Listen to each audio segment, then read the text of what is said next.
Hello guys, Andrew here. Welcome back to Drew Tutorial. And in this video, I'm going to show you how to delete an email on your GitHub account. So if you have multiple emails on your account, you can easily delete anyone that you want. So I'm going to click my account on the upper right hand side and go to settings.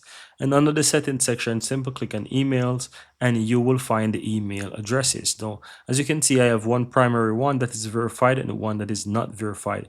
Now I'm going to go ahead and delete this one that is not verified, but you can choose whichever you want. So if I click this three dots here, you'll find where it says delete. Click on that, click on OK, and it's going to delete that email address.